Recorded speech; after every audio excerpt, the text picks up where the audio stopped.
2023's The Book of Clarence. A down on his luck man struggles to find a better life for his family while fighting to free himself of debt. Captivated by the power and glory of the rising Messiah, Jesus, he risks everything to carve his own path to a divine life, ultimately discovering that the redemptive power of belief may be the only way out. Directed and written by Jeymes Samuels, The Book of Clarence stars R.J. Seiler, Caleb McLaughlin, Anna Diop, James McAvoy, Omar Sy, and in the lead role as Clarence, Lakeith Stanfield. The Book of Clarence here as we celebrate the last episode of the Micheaux Mission in 2024 was the choice of Lynn Webb. Lynn, how would you like to begin our conversation about the Book of Clarence? If you watched the trailer of this movie, especially considering that we were talking about the life of Brian from Monty Python. If you watch the trailer of this film, and I watched it again just to make sure that I was not misremembering, the Book of Clarence looks like it's going to be this wildly satirical, biblical comedy take on the life of Jesus and just, the Bible and religion of the time, Christianity. It looks like it's going to take all of these things and put them into this blender, add a taste of satire, but then add the Black experience on top of that and give you more or less, the Black man's Mighty Python's Life of Brian. Yes. Right? Yes. The trailer sets you up for that, right? And when you look at the cast, Lakeith Stanfield, R.J. Seiler, David Aiello, Marianne Jean-Baptiste, Alfre Woodard, you're thinking, okay, this might be fun to see this cast having some fun, messing around with stuff, because they definitely had the gravitas, but I could definitely also see them being a little funny with stuff. Lakeith Stanfield definitely has, shown that he's got like a way with dry humor. Very dry. Going back to Sorry to Bother You. So and his role in The Harder They Fall. So you're like, all right, I'm set up for this. Jeymes Samuels, as you said, aka the Bullets, as is his creative name, definitely knows his way with a story, painting pretty pictures in a film. I would like to see him messing around with some satirical play. I'm in on this. And when the movie opens up, you're like, okay, I like this, because the movie opens up with this really grand set piece. Right. You realize early on that this movie is filmed in location in Italy.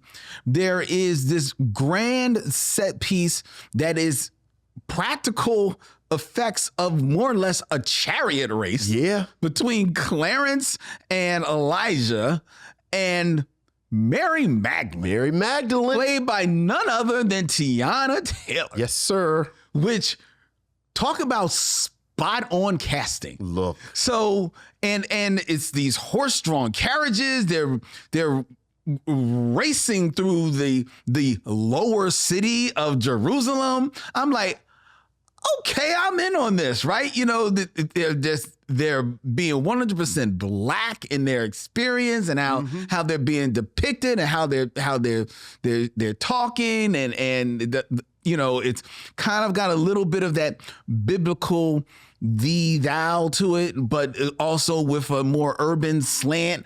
You know, they puffing on some weed in this movie. I'm like, okay, I am with this. This is what I sat down for. But in the midst of that thrilling action, I'm noticing a couple of things.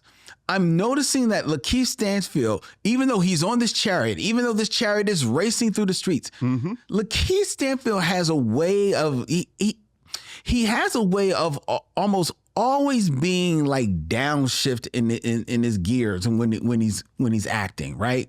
And I always find myself waiting for him to, when is he going to like go to another gear, go to another, raise the level up a little bit.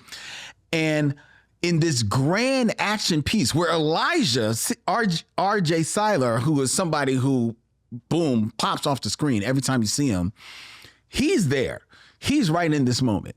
Tiana Taylor proving that, you know, I know she's a bit of a singer. You need to act. Somebody needs to build a whole series with Tiana Taylor, because in just what is relatively small role of Mary Magdalene in this movie, she makes a meal of this, and she is having so much fun in this opening scene.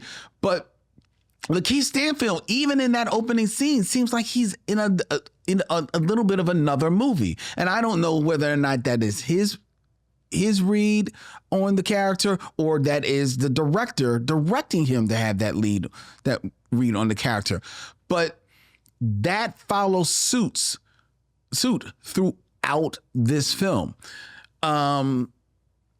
which is satirical, which does have satire to it. I don't think it wears its satire on its sleeve so much as it's kind of like right underneath the jacket, and it's just flashing you every little bit, but it's there. But I think Lakeith Stanfield in this role, he is in a speed that just doesn't match it. You know, I don't feel that where I felt like his casting was spot on. I think something about his delivery just left me cold. The story of Clarence, who is basically this hustler in lower city Jerusalem, who, and a hardcore, more or less atheist, like doesn't believe in the concept of God at all. Never mind that there's some guy walking around Jesus who's got this gang of apostles, you know, rolling with him, watching his back. He doesn't believe any of that, but he sees it as a means to, okay, this might be a way for me to make some coins, get out of this debt, which I don't think is ever 100 adequately explained to my ear, like why he owes this money. Oh, because he lost the race. No, because he lost the race. But I don't think it's. Yes, I learned that. I did learn that. I don't think it is as well spelled out in the beginning as it could have been. Right. I did learn it over time. But that's just me. But he finds out that he can prop himself up as a Messiah, and basically con people into these tricks, like pretending to bring people back to life, pretending to heal people. And all these people are Elijah, and that story, that idea, it's not the same as the life of Brian, but it's along that same path with the life of Brian. And it's played for some comedic effect, to be fair. But for some reason, the comedy doesn't 100% land with me. And I think the reason why is because Jeymes Samuels, understandably an artist, understandably a storyteller, wants to, put this satire out there, but he also wants to give you something to think about. He wants you to think about Christianity. He wants to think about your relationship with God, your relationship with, yourself, who you are, what it actually means to be a God-loving or God-fearing person, or just a good person. Right. He's asking a lot of those questions, and those are very interesting questions to ask. And the title character Clarence is going through a lot of this existential crisis as he goes through this film and is finding his way as this false Messiah and all that befalls him because of how he's propping himself up as this false Messiah. And that's interesting, but side by side with the satire that I think is on play in this film, I think the tones just don't work with one another. I think they bump up more than they actually comment on each other. There is the love interest of Anna Diop that Clarence has it's trying to create a relationship with. Anna Diop as the love interest is also the sister of the man with whom she owes money. We've seen this before. Anna Diop is a person that we both have enjoyed in other work. I enjoy seeing her in this film, and what she's doing is fine in this film. I don't feel her character is that fleshed out in this film. I don't think that she is given as much to do as you might think. I know you said that you would love to see them, excised from this in a true rom-com. Yes, they've got a chemistry with one another. I will grant you that. But I think it's very fleeting, the moments that it appears in this film. One of the best scenes in this film and one of the best casting is Alfre Woodard as Mary, the mother of Jesus. Yes. And the scene where Clarence, in trying to develop his Messiah character, goes to sit with Mary to ask her, hey, can you tell me about Jesus and how he does his tricks? And she's like, they're not tricks. And the way she just comes at him, and especially as she explains how she was a virgin, and he's like, you really were a virgin? Like, are you really like questioning it? That is maybe my favorite scene in the entire movie. And Alfre Woodard is perfectly cast in that. She's outright funny. David Oyelowo as John the Baptist, another funny film moment when he baptizes Clarence. That is a funny moment. Those are laugh out loud moments, and the satire doesn't necessarily have to be laugh out loud, but those are moments where this movie matched the tone that the trailer promised me. And I can understand the trailer sometimes pull a bait and switch on you, to get you into the room. But I think that this film, which was a relatively inexpensive film. It only cost $40 million. But I think one of the reasons why this film only grossed $6 million in the theaters is because a lot of people may have felt like they like, hey, this is not the movie that I was promised. Sure. Now, if you sit in it, it is a movie that gives you things to think about. Yes. And it definitely did give me things to think about. And it is a gorgeous movie. It is a gorgeous movie. I'm not knocking Jeymes Samuels as a visionary storyteller. I think there are some directional flourishes that he maybe, has a little bit too much fun with, but I allowed it because I think this movie plays more like a farce, or more farcical or fanciful than the satire that it promises. And in that vein, a lot of those flourishes actually work. Some of the irises dropping out, the the music choices in the film, those are actually some good moments. Some of them I think maybe needlessly slow down the pacing a little bit, but they're still very visually stunning to take in.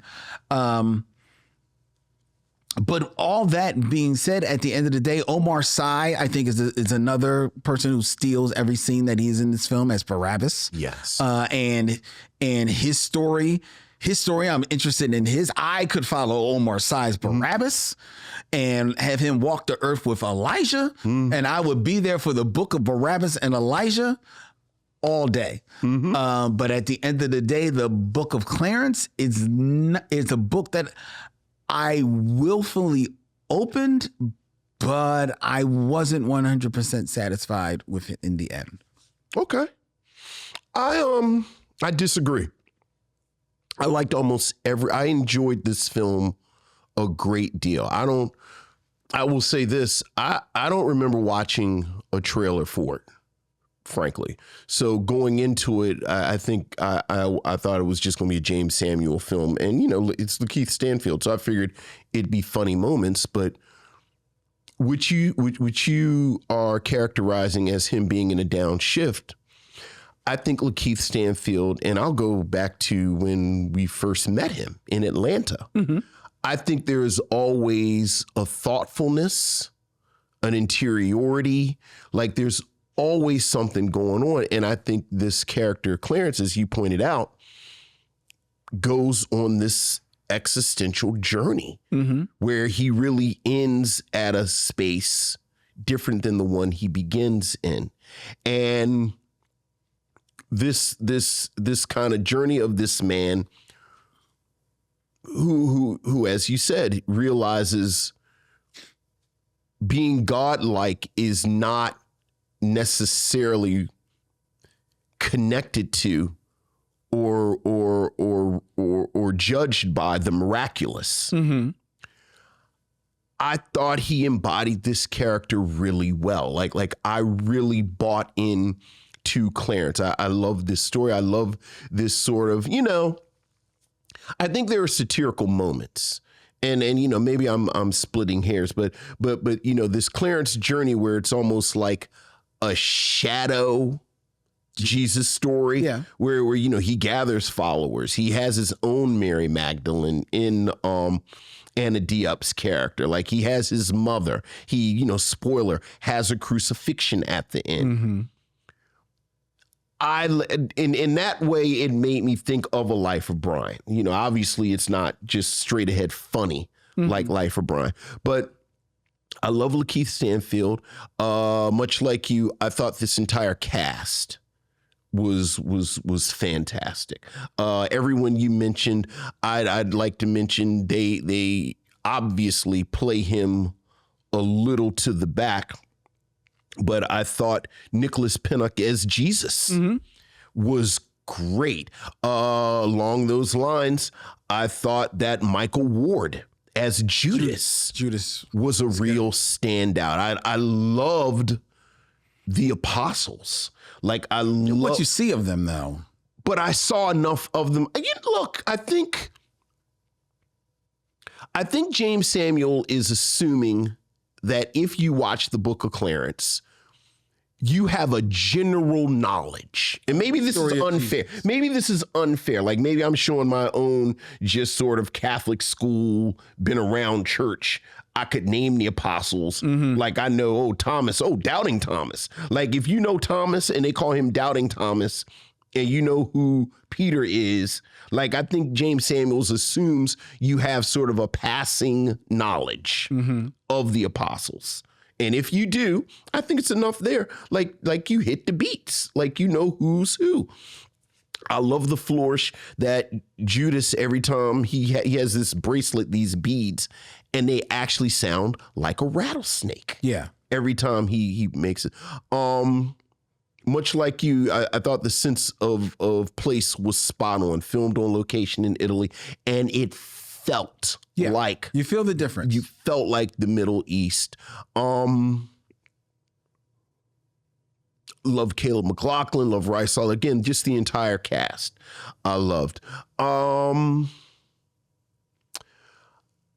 I I think my critique of Jeymes Samuel from The Harder They Fall, and I think I may have said this almost verbatim. I said the danger that I think Jeymes Samuel plays with in his choices is that there'll be more sizzle than steak. Mm-hmm. Like he's very stylized in The Harder They Fall. And I think part of what saves The Harder They Fall is that the cast is so good that they kind of hold it down. I think the cast in this film is just as good as the cast in The Harder They Fall. And I think he pulls back a bit more. Like there are moments in here where you see a little bit of that Harder They Fall flourish with the sweeping shots, with the music choices, this, that, and the other, but it's not as much. In his defense, I think The Harder They Fall is basically informed by the spaghetti Western. Yes.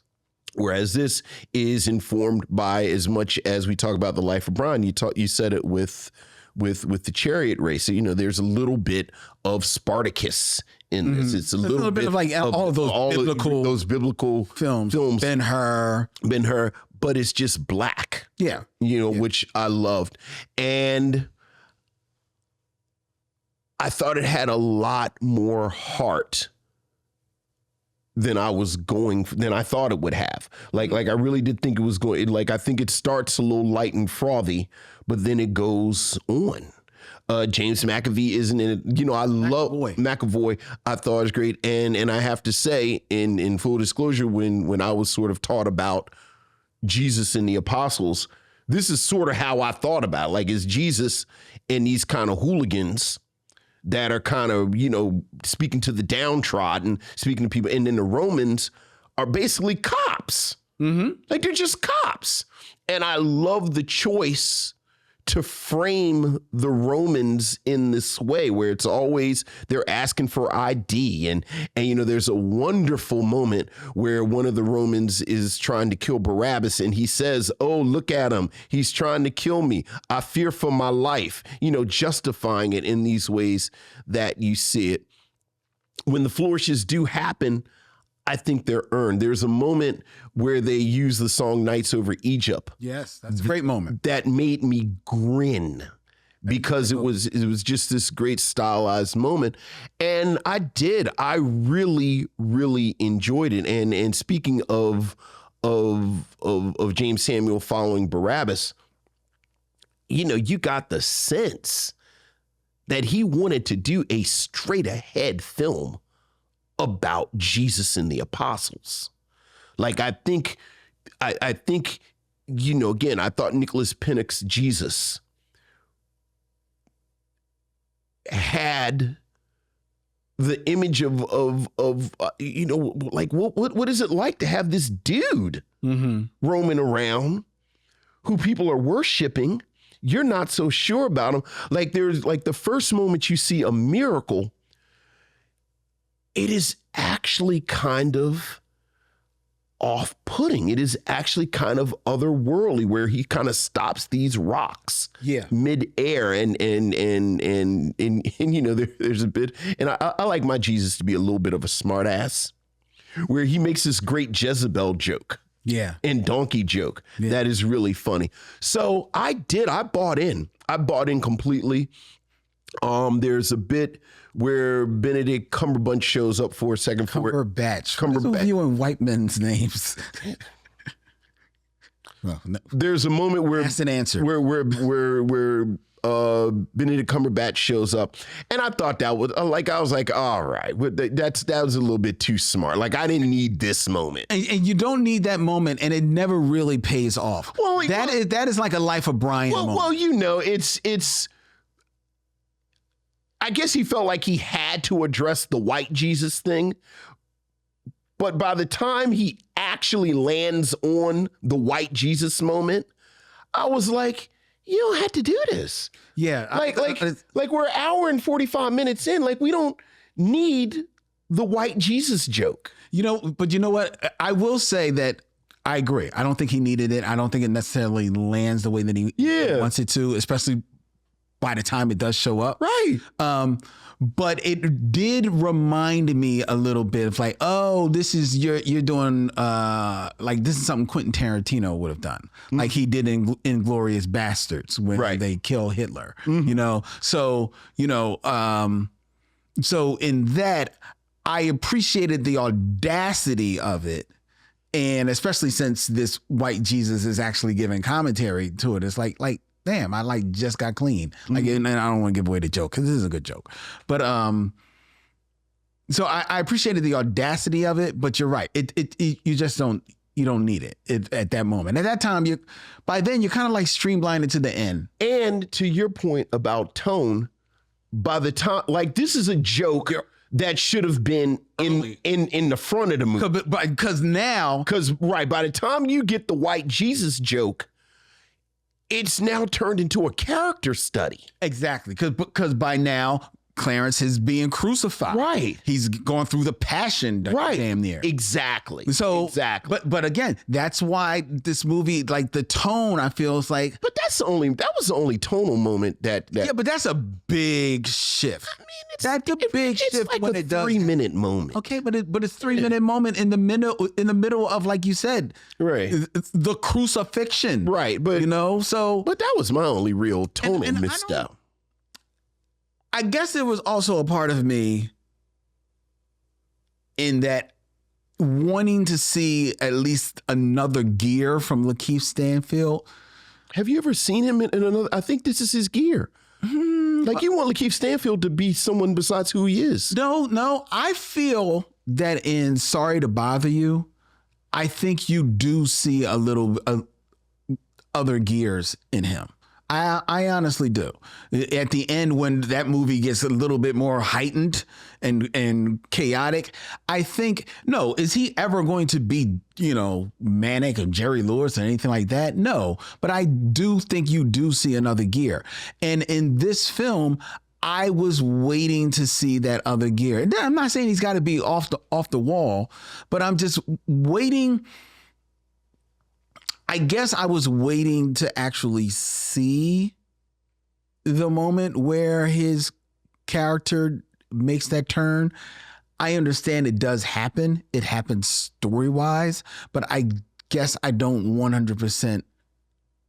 I didn't feel it 100% from him. Yeah, I felt it. I did. I didn't. I wanted to. I honestly did want to, because I appreciated the questions that this film was asking. These are questions that I asked myself. I ask these questions almost every night when I'm thinking about, where my parents are, because they were not religious people. Mm-hmm. I mean, they weren't, atheists by any stretch of the imagination, but then, they lived their lives. Their viewpoint was, I'm a good person. Right. And what will be, and you're like, hey, I can get behind that, Mom. I can get behind that, Dad. But then there's this other part of you, like you said, the Catholic school upbringing, in the church, you're like, but if, So I think this movie actually asks a lot of those questions, or definitely delves in that area in interesting ways. And I appreciated that.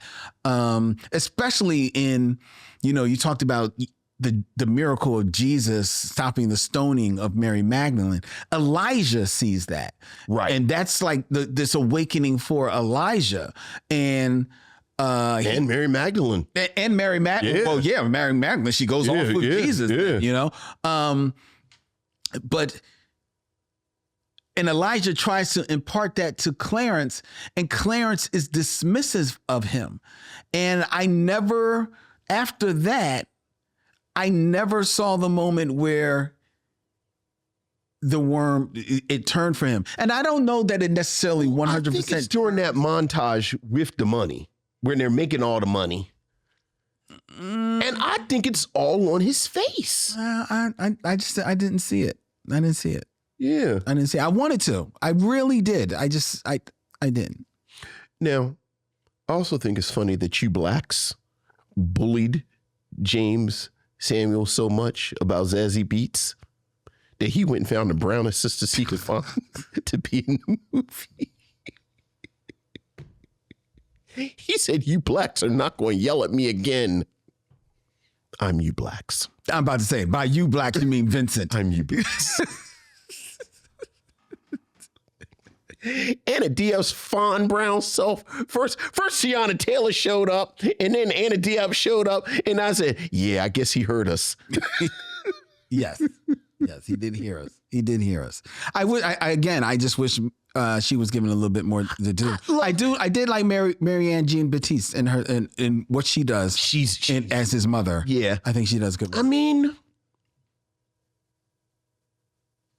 how much are the women around in the Gospels though? Yeah, but I think it really is sort of mirroring. Okay, but that's the gospel. That doesn't mean that you can't do something else. No, we're mirroring. It's a mirror. Well, I don't know. I just would have wished her to be given a little bit more. I mean, yes, Lynn, I agree with you. Anna Diop should have been on the screen more and talked more and had more to do. Oh, no, I would have liked her character to be fleshed out a little. Yeah, yes, absolutely. But I think this is the character. No, I don't. This is the look. Oh, it's the character. Yes, it's the character. I'm saying it's not much of a character. But I think it's more of a caricature. I mean, you can say that about Mary Magdalene and Mary in the Gospels. Yeah, but I think that for whatever reason, I think the whole idea of Mary Magdalene, even though they call her like, a whore and stuff like that in this movie, you don't see that in this movie. No. And what you actually see her is like this alive woman. Right, this alive kind of badass. Right. So I think that is putting a character to her, showing a different side. And I think there's a version of this movie where you don't even get that. No, there is a version, but really in this version, you do. Is there another version where you don't? Sure. But in this version, there is. I don't think you're being fair. I think you're asking for something that was never going to be there. Again, I think if you buy this is a shadow, this is a mirror of the Gospels and the way we understand the Gospels. Then as a mirror, you want to reflect something that's not in the original. Mary Magdalene does not have a huge role in the Gospels. No, I understand that. So if I'm a mirror of what's there, you're saying, well, I want you to be something different than the reflection. But I just told you I'm just going to be a reflection. But you're talking about I think the Mary Magdalene character in this movie is more than what is in the Gospels. And I appreciate even that. And you're saying you want more than that. And I'm saying what you No, I don't want more from Mary Magdalene. I want more from Anna Diop's character. She's not Mary Magdalene. I'm sorry. She's the mirror Mary Magdalene. Mary Magdalene is Jesus's Mary Magdalene. Anna Diop's character of Verinia is Clarence's Mary Magdalene. Yes. And I'm saying that as Clarence's Mary Magdalene, she's a mirror of Mary Magdalene. Say that 3 times real fast. And Mary Magdalene in the Gospels gets about as much quote unquote screen time as this character. Okay, she gets probably as much screen time, but Mary Magdalene in the Gospels is written about in a way that you get a sense of who the woman is. I mean, I got a sense of who this woman was. I didn't get really a sense of who this woman was. Again, so who was Verinia? She is a woman who is a hairdresser who has feelings for Clarence, but she has obligations to her brother. She also thinks Clarence. Does she have obligations to her brother? I mean, she has obligations. I mean, she has loyalty, whatever word you want to use. It's her brother. She's got loyalty to her brother. Okay, loyalty to her. She has loyalty to her brother.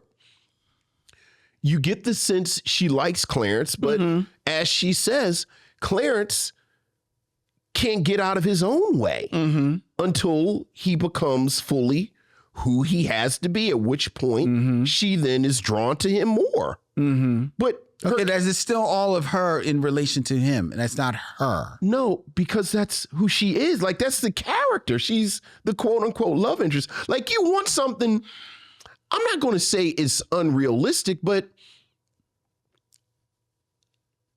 in a film with all these, I mean, I don't know how important it is. I'm not saying it's more. I'm not saying it's the greatest thing. This like you like saying, I'm just saying that I would have liked more for that. snake charmers in it. I would have liked for her to have. Where were the more to camels? do. That's all I'm saying. I'm not saying it had to. I'm saying I would have. I'm saying you can't ding something for something it never said it was going to do. I'm not necessarily dinging the movie. You sound dinging. It sounds like a ding. I've given this movie more than enough dings that have nothing to do with Anna Diop, but I'm just bringing that up because you mentioned about we were talking about her, so I'm mentioning that it's got more than enough dings, and even that with all the dings as we get on because we're going long.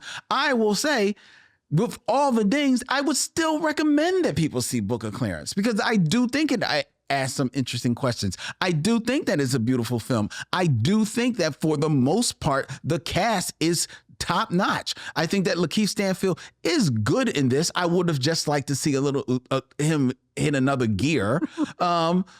But I do think that this is a movie that does reward, and I think it may actually reward upon repeat viewing. I would be very interested to watch this with other people and see what they think. And sometimes watching a movie in an audience gives you a different perspective on what you're watching. And to your point about why I didn't make that, like I 100% understood why I didn't make that much money. Like you can list the different reels. Like within 20 minutes, I knew, oh yeah, this one gonna make no money. Mm-hmm. First of all, black people portraying biblical characters is always a non-starter.